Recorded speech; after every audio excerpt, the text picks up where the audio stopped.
Salut mes bien-aimés dans le Seigneur, c'est encore votre bien-aimé Paul Ariel Malimtoto. Je suis serviteur de Dieu par sa grâce. À ce jour encore, me voici dans cet endroit que j'aime beaucoup. Je viens encore une fois parler avec quelqu'un sur quelque chose qui est tellement important. Ce que je vais partager avec vous, c'est par rapport au temps que nous vivons. Bien-aimés, si vous lisez dans Romains chapitre 13, verset 11, la Bible dit « Cela importe d'autant plus que vous savez à quel temps nous sommes. C'est l'heure de vous réveiller en fait du sommeil, car maintenant le salut est plus près de nous que lorsque nous avons crié. La nuit est avancée, le jour approche.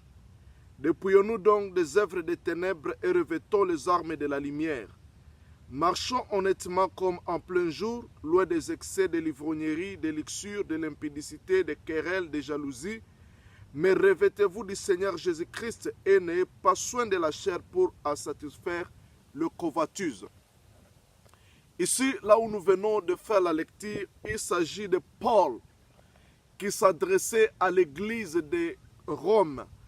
Et cette église, cette écriture, cette lettre que Paul avait écrite aux Romains, c'était une lettre qui était inspirée par le Saint-Esprit.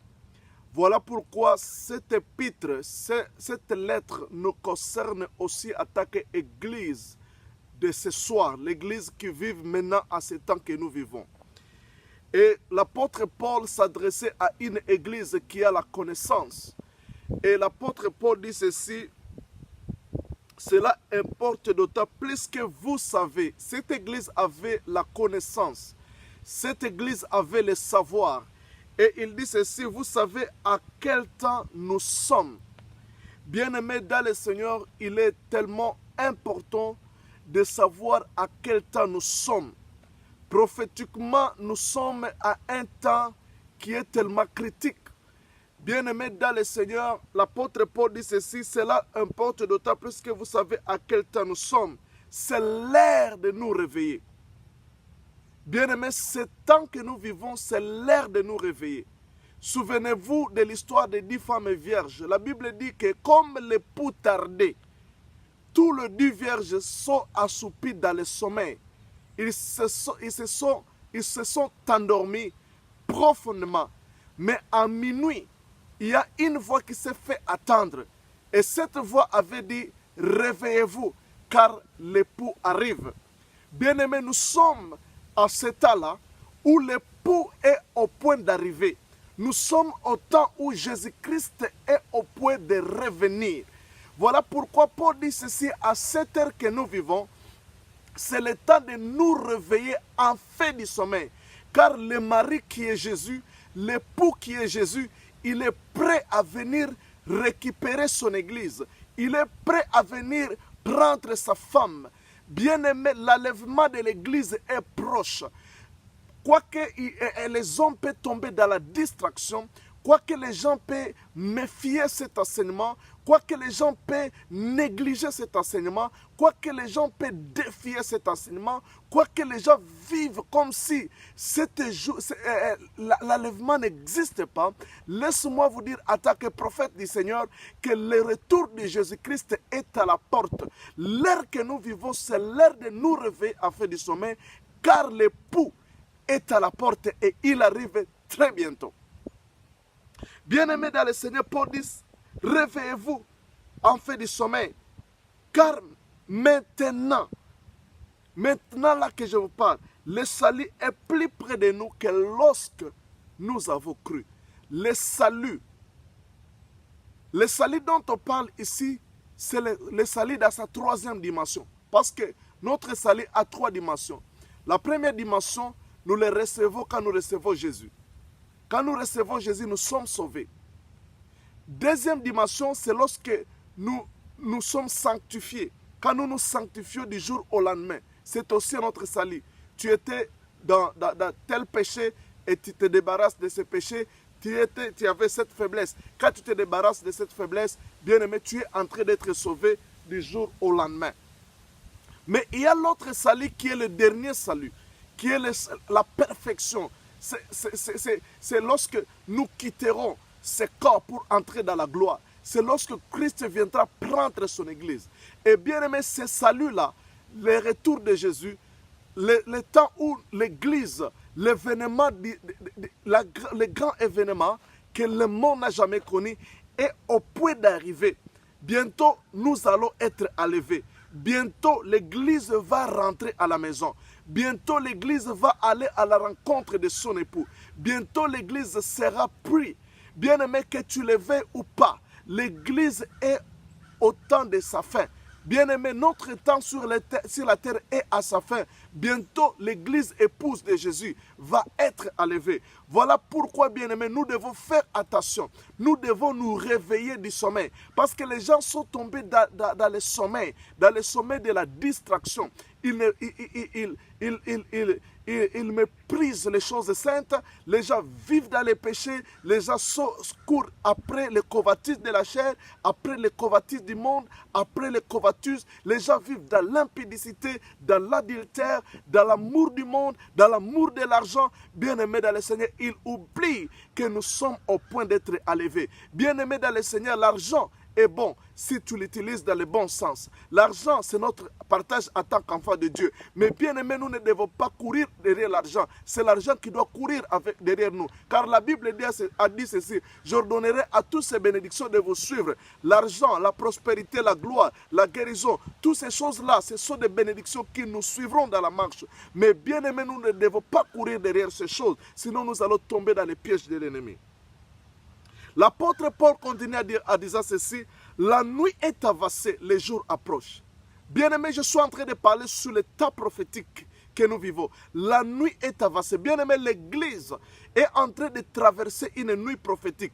Parce que depuis la mort de Jésus jusqu'à présent, nous sommes pendant la nuit. Et à ce temps que nous vous parlons, nous sommes vers la 4e veille de la nuit. Nous sommes à la fin de la nuit et le matin va bientôt arriver et l'église sera enlevée. Alors nous devons faire attention. La Bible dit: dépouillons-nous donc des œuvres des ténèbres. Bien-aimés, comme la nuit est avancée, les jours approchent. Les jours arrivent avec le lever du soleil. Or, le soleil de la justice, l'étoile du matin, c'est notre Seigneur Jésus-Christ. Il revient bientôt pour prendre son église. Il revient bientôt pour nous enlever.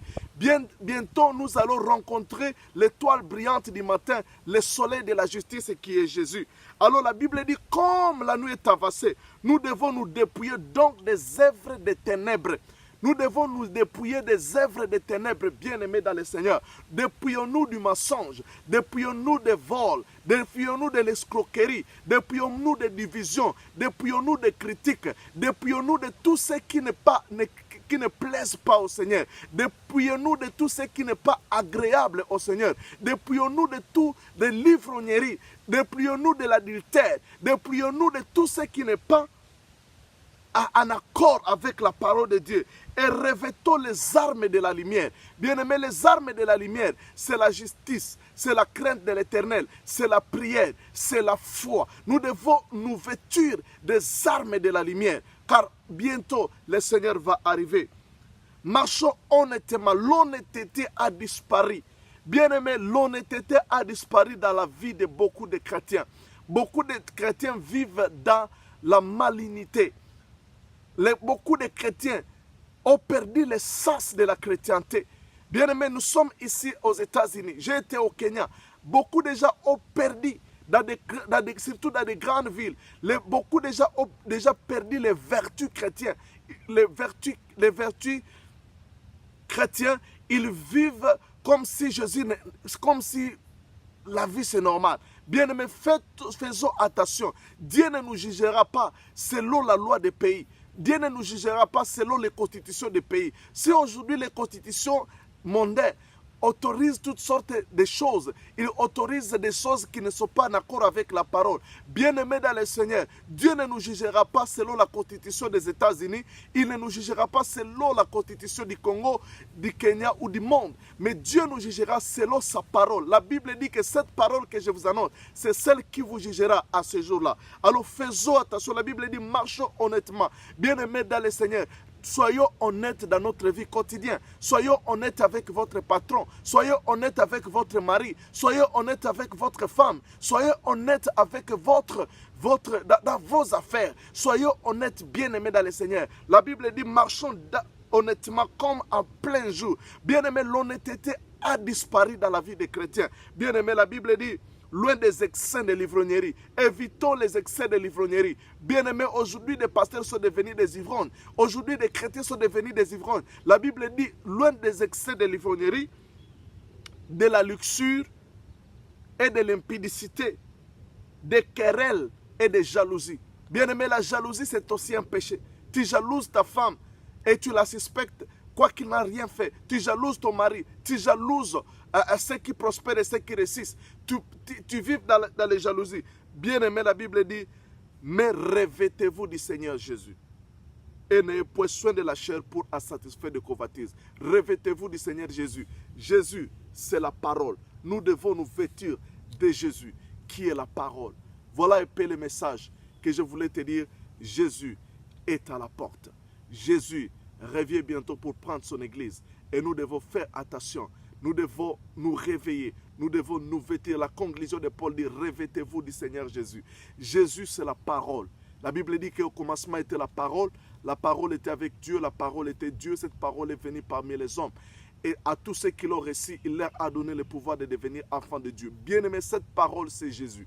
Jésus, c'est la parole qui a été faite chair. Nous devons nous vêtir de Jésus. Nous devons nous vêtir de la parole. Notre vie doit être selon la parole. Nous devons vivre à l'accord avec la parole. Nous devons vivre aux exigences de la parole. Nous devons, si la parole de Dieu dit que nous devons témoigner Jésus, alors dans le monde entier, témoignons Jésus-Christ. Si la parole dit que nous sommes guéris, nous devons vivre selon cette parole. Parce que, bien aimé, quand je parle de nourriture de la parole, ce n'est pas seulement la crainte de l'éternel. La crainte de l'éternel, c'est une partie. La sanctification, une partie. La foi à la guérison que Jésus nous a donnée, c'est aussi notre partie. La foi à la richesse que Jésus nous a donnée, c'est aussi la foi, c'est aussi la parole. Nous devons nous revêtir de toute la parole. Bien-aimés, nous ne sommes plus sous la malédiction. C'est ça la vérité de la parole. Vous savez, bien-aimés dans le Seigneur, aujourd'hui, on est en train de nous prêcher des malédictions. On est en train de nous prêcher des liens. On est en train de nous prêcher des choses qui ne sont pas en accord à la parole.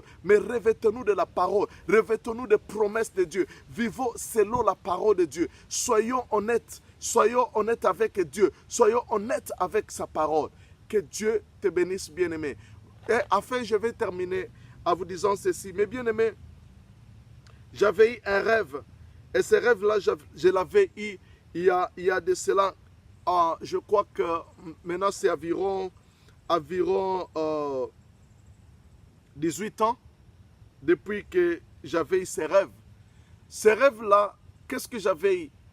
J'avais rêvé l'enlèvement de l'église.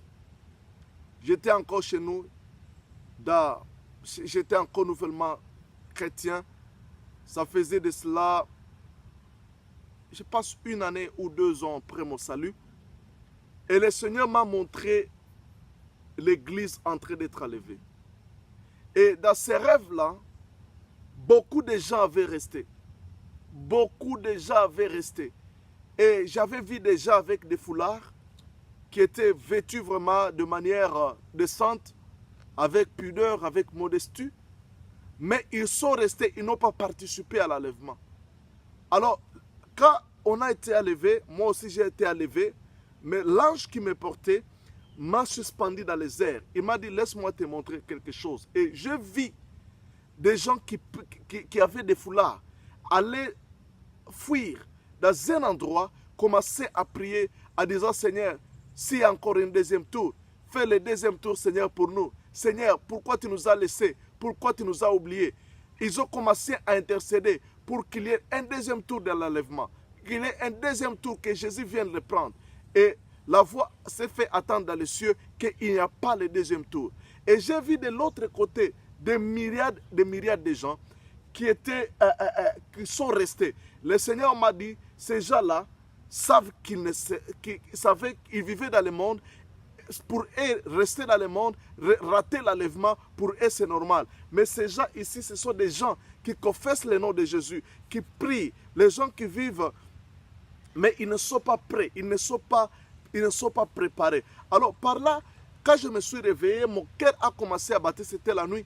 Et le Seigneur m'a donné un verset qui dit, beaucoup de gens voudront voir l'un des jours du Seigneur. Beaucoup de gens voudront voir l'enlèvement, mais beaucoup n'y participeront pas. Alors, bien-aimés dans le Seigneur, nous devons faire attention afin que nous puissions participer. Et pour participer à l'enlèvement, nous devons recevoir Jésus-Christ sincèrement dans notre vie. Nous devons marcher entièrement selon ce qui lui est agréable afin de participer. Parce que la Bible dit, recherchez la paix avec tous et la sanctification, sans laquelle personne ne verra Dieu. Bien-aimés, aujourd'hui, beaucoup ont abandonné la foi, mais nous devons marcher dans la sanctification si nous voulons voir ces jours-là. Que Dieu te bénisse, bien-aimé dans le Seigneur. C'est votre bien-aimé Paul.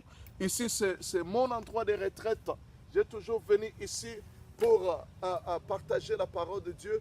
Et j'aime être ici, j'aime être dans cet endroit calme afin de partager la parole de Dieu avec toi, mon bien-aimé. Alors, pour l'instant, que Dieu te bénisse.